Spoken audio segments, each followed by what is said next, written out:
নমস্কার বন্ধুরা, কেমন আছেন সবাই? আশা করি সবাই ভালো আছেন। আমার প্রবাসী বাঙালি চ্যানেলে সকলকে স্বাগত।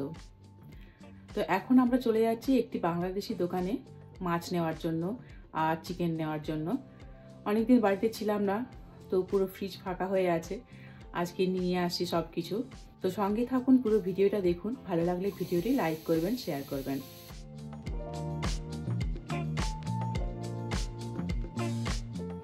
এখানে একটু দাঁড়ালাম, আমাদের নেবারের বাড়িতে একটু দরকার আছে। আমি আর যাচ্ছি না, আপনাদের দাদাই যাচ্ছে। এখন ঠান্ডা অনেকটাই কমে গেছে, আর এখনও তবুও রাস্তায় অল্প স্বল্প স্নো পড়ে রয়েছে, কারণ যে জায়গাগুলোতে ঠিকমতো রোদ পায় না সেগুলোই এখনও পর্যন্ত রয়েছে আর কি। আর আজকে ওয়েদারটা অনেকটা ভালো হওয়ার কারণে লোকজন প্রচুর হাঁটতেও বেরিয়েছে দেখতে পাচ্ছি। ডে লাইট সেভিংস তো শুরু হয়ে গেছে, তার জন্য দিনও এখন বেশ বড় হতে শুরু করেছে।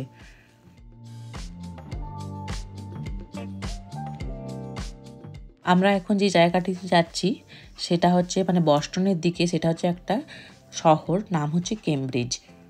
যারা আমার ভিডিও নিয়মিত দেখেন তারা হয়তো দেখেছেন, আমি যখন আমার নেবারহুডটা দেখিয়েছিলাম আপনাদেরকে, একটা বাড়ির থেকে আর একটা বাড়ির ডিস্টেন্স অনেকটা, মাঝে হয়তো আরও একটা বাড়ি হয়ে যাবে এরকম। কিন্তু এখানে দেখুন প্রতিটি বাড়ি রয়েছে পুরো গায়ে গায়ে, আমাদের যেরকম কলকাতায় হয় সেরকম। আর রাস্তাগুলো দেখুন কতটা ন্যারো, তাও দুদিকে গাড়ি রয়েছে, মাঝখানে তো কোনো রকমে গাড়ি নিয়ে যাওয়া হচ্ছে। এই সব জায়গাগুলিতে যদি স্নোফল হয় তাহলে কিন্তু সব বন্ধ করে দেওয়া হয়, কারণ এখানে স্নোফল হলে মানুষ আর চলাচল করতে পারে না। আর তাছাড়াও এদের নিজেদের বাড়ির কোনো নিজস্ব গ্যারেজ থাকে না, সবাইকে এইভাবে রাস্তার ধারে গাড়ি পার্ক করতে হয়। এখানে এলে একটাই অসুবিধা হয়, গাড়ি পার্ক করার জায়গা একদমই পাওয়া যায় না। আমাদের অনেকক্ষণ ধরেই ঘোরা হচ্ছে, কিন্তু আমরা একটাও এখনও পার্কিং স্পেস পাচ্ছি না। রাস্তার ধারে ধারে মিটার বসানো থাকে, ওখানে কয়েন ঢুকিয়ে তারপর গাড়ি পার্ক করতে হয়। কিন্তু পয়সা তো দেওয়া যাবে, কিন্তু গাড়ি পার্কিংয়ের স্পেসই নেই, তো তার জন্য আমাদেরকে এখন ঘুরতে হচ্ছে।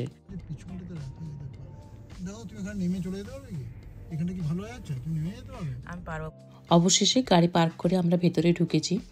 এখানে দেখুন কুল আর আমড়া পাশাপাশি রয়েছে। আমি তো বুঝতেই পারিনি, আমি ভেবেছিলাম যে সবগুলোই বোধহয় আমড়া, তারপরে খেয়াল করলাম যে না, একটা কুল আছে এখানে, একদম আমড়ার সাইজ কুলগুলো।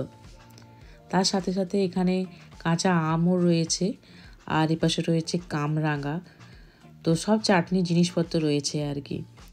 এখানে বেদানা রয়েছে, এখানকার বেদানাগুলি কিন্তু খুব ভালো হয়, বেশ বড় সাইজের হয়, দামটিও বেশ ভালোই থাকে। এক একটা বেদানার দাম 350-400 এরকম থাকে। তার সাথে এখানে মিষ্টি আলু রয়েছে।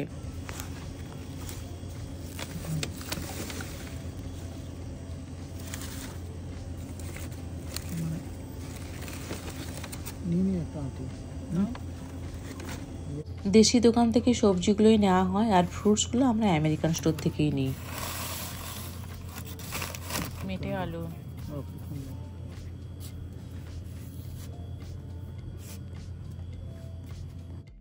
পালং শাক ছাড়া আমাদের সেরকম ভালো কিছু সবজি দেখলাম না, পছন্দ হলো না। তো এখন আমরা চলে যাচ্ছি মাছ মাংসের জায়গাতে। আর এখানে মাছ মাংসের জায়গাটি হচ্ছে একদম নিচে, যেহেতু এখানে অনেক কম জায়গা, তার জন্য ওই মাছ মাংসের জায়গাটা করেছে বেসমেন্টে।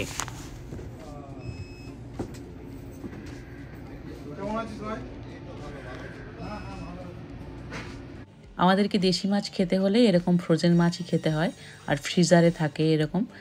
তো আমাদেরকে সবসময়ের জন্য ডেটটা চেক করে নিতে হয় যে কবে এসছে মাছটা।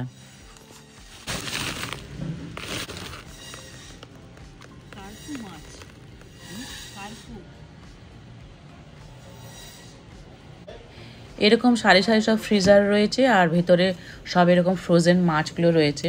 তো এগুলো হচ্ছে রুই মাছ। আগেরটা তো আমি কার্ফুটাকেই মনে করেছিলাম যে ওটা রুই মাছ। কার্ফু মাছ এই জীবনে প্রথম দেখলাম। তো দেখি কোনটা নিই, এত বড় বড় মাছ নিয়ে যাওয়া মুশকিল, আমাদের ফ্রিজও একটু গোলমাল করছে, যদি খারাপ হয়ে যায় তাহলে সব ফেলে দিতে হবে। তো আজকে আমার ইচ্ছে আছে যদি ভালো ছোট মাছ পাই কিছু নিয়ে যাব। আর আমেরিকাতে এখন জিনিসপত্রের দাম প্রচণ্ড হারে বেড়ে গেছে। যেমন ধরুন ডিমের দাম, আগে $2 আমরা 1 ডজন ডিম পেতাম, সেটা এখন আমাদেরকে দিতে হচ্ছে $14, প্রায় 1200 টাকা। তো 7 গুণ প্রায় বেড়ে গেছে। তো এই অবস্থায় যে কোনো জিনিসই মানে অপচয় করতে খুব গায়ে লাগে। এটা হচ্ছে চেলা পাতা। তো সত্যি কথা বলতে কি এখানে এলে অনেক নতুন নতুন মাছের নাম জানতে পারি। মানে আমি অত ভালো করে মাছ চিনি না, তো ওই জন্য আমাদেরকে নেওয়ার সময় প্যাকেটগুলো খুব ভালো করে পড়ে নিতে হয় যে আমরা কী মাছ নিচ্ছি। এখানে একটি মাছও আমার পছন্দ হলো না, মানে আমার নেওয়ার মতো কিছু দেখছি না এখানে। আমি পুঁটি মাছ ওই একটাই দেখতে পেয়েছি, আর দেখতে পাচ্ছি না। একটা চিকেনও বলে দেওয়া হয়েছে কাটার জন্য। আর এখানে তো জানেন যে মানে মাছ হোক বা মাংস সব কিছু এখানে মেশিনে কাটা হয়। তো প্রথমে আগে পরিষ্কার করে নিচ্ছে, তারপর মেশিনে কাটা হবে মাংসটা।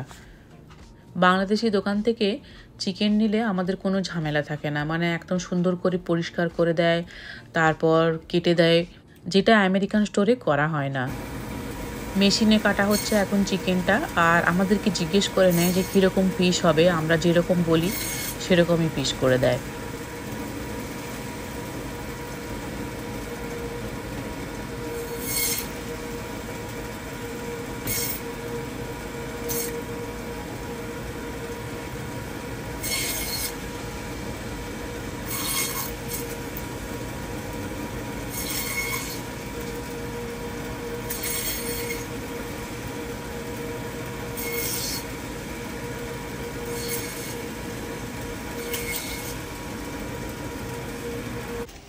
আবার মাছের জায়গায় চলে এসেছি, আর এখানে রয়েছে সব ইলিশ মাছ।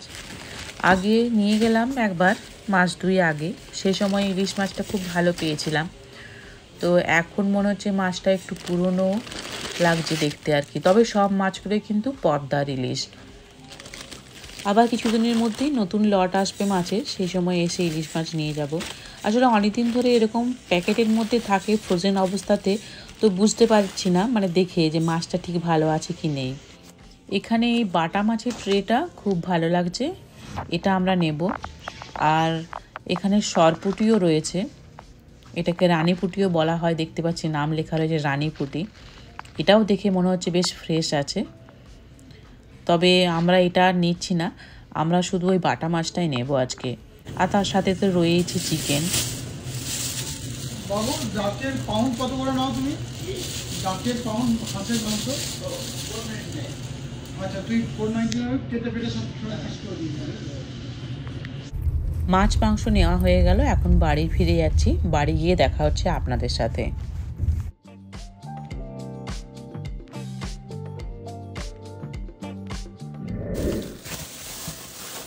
বাড়ি ফিরে এসে চিকেনটাকে একটু ভালো করে পরিষ্কার করে নিচ্ছি। এখানে 2.5 পাউন্ডের মতো চিকেন রয়েছে, তো দাম পড়েছে $10 মতো, মানে পাউন্ড হচ্ছে $3.5 করে। যেহেতু বাংলাদেশি দোকানে চিকেন কেটে দেয়, পরিষ্কার করে দেয়, তার জন্য দামটা একটু বেশি নেয়। নাহলে আমেরিকান স্টোরে দামটা একটু কম। তবে দেশি দোকানের চিকেনের টেস্ট অনেক বেশি। এবার এই বাটা মাছটা পরিষ্কার করে নেব। লেখা রয়েছে ক্লিনড। তো বেশ বড় বড় সাইজের বাটা মাছ পেয়েছি, দেখে তো মনে হচ্ছে খুবই ভালো হবে। আর এটার দাম নিয়েছে $8, মানে ওই 750 টাকার মতো।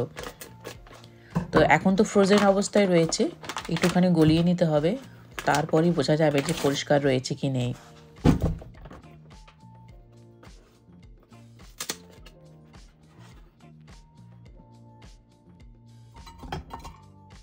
আমরা এই প্রথম এরকম ট্রেতে করে বাটা মাছ এখানে পেলাম। মানে আমরা অন্যবার নিয়ে আসি, সেটা হচ্ছে আইস ব্লকের মধ্যে পুরো থাকে, এরকম ট্রের মধ্যে কিন্তু থাকে না। তো আজই প্রথম দেখলাম এরকম ট্রের মধ্যে রয়েছে। আর পরিমাণও বেশি খুব যে আছে তা নয়, মাত্র 5টি রয়েছে। নাহলে একসাথে মানে 10-12টা থাকে, আর সবই খুব ছোটো ছোটো সাইজ হয়। তো এবারে আমরা এরকম মাছ এই প্রথম পেলাম।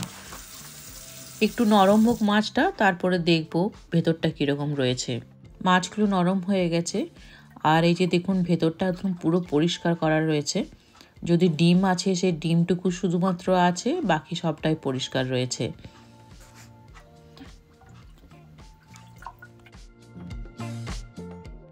প্রতিটি মাছ খুব সুন্দর করে পরিষ্কার করেছে। আর এই মাছটায় দেখুন প্রচুর ডিম রয়েছে, পুরো ডিমে ঠাসা।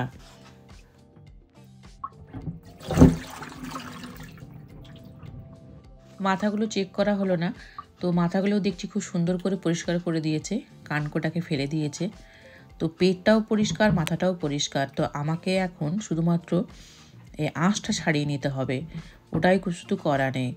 এখানে কিন্তু অন্যান্য ছোট মাছগুলোর আঁশটা ছাড়ানো থাকে, আর বড় মাছগুলোর থাকে না, ওগুলো আমাদেরকে করে নিতে হয়। কিন্তু ছোট মাছগুলো পরিষ্কারই করা থাকে, এটা এখানে একটু আমাকে বাড়তি করে নিতে হচ্ছে।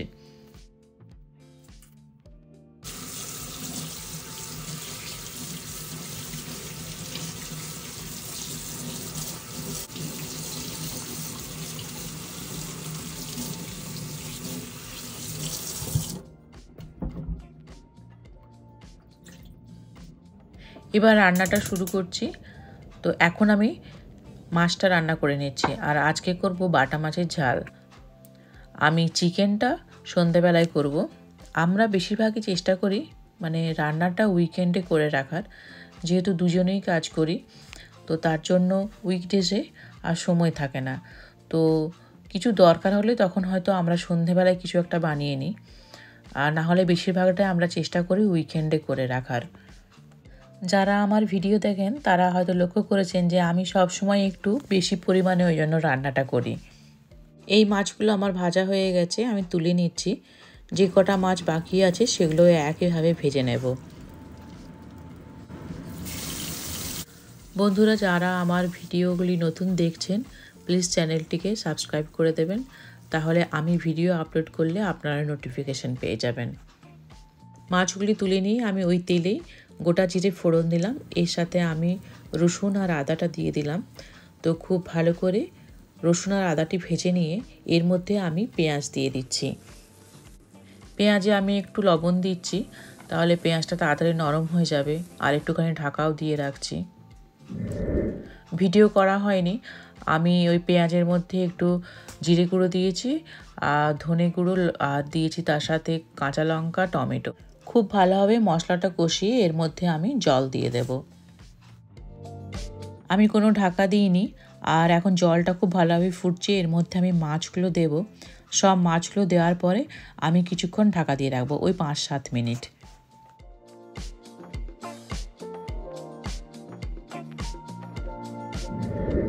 পাঁচ 7 মিনিট পর আমি এবার ঢাকনাটা খুলছি। আমার বাটা মাছের ঝাল একদম পুরো রেডি হয়ে গেছে। এবার গ্যাস বন্ধ করে দিচ্ছি। এবার চলুন আপনাদেরকে একটু বাইরের দিকটা দেখায় কি অবস্থায় রয়েছে। এতদিন তো আপনারা পুরো দেখেছেন বাইরের দিক একদম সাদা হয়ে আছে, এখন দেখুন কি অবস্থায় রয়েছে। এই যে দেখুন, সব বরফ এখন গলতে শুরু করে দিয়েছে, টেম্পারেচার বেশ ভালো হয়ে গেছে। রাতের দিকটাতে মাইনাস থাকে, -1-2 এরকম থাকে, কিন্তু দিনের দিকে পজিটিভ হয়ে যাচ্ছে। তো তার জন্য সব বরফ গলে যাচ্ছে। আর এবার তো স্প্রিংও শুরু হয়ে যাচ্ছে কাল থেকে, মানে 20 তারিখ থেকে তো স্প্রিং শুরু হচ্ছে। তো বরফ আর মোটামুটি থাকবে না বললেই চলে। কখনো কখনো আমাদের মার্চেও স্নোফল হয়েছে, তো এবছর আশা করছি আর হবে না।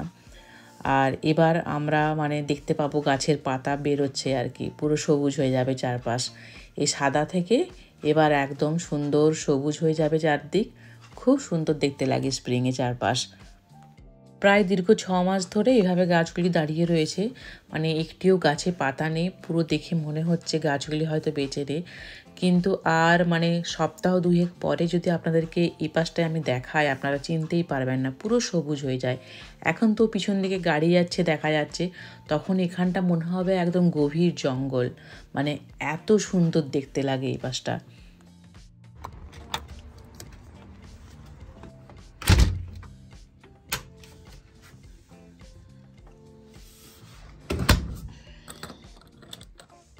আজকে বুধবার, তো আজকে আমাদের এখানে স্কুলগুলির সব হাফ ডে থাকে। তো প্যারেন্টসরাও দাঁড়িয়ে থাকে বাসগুলি আসবে বলে, বাচ্চারা সব নামছে বাস থেকে।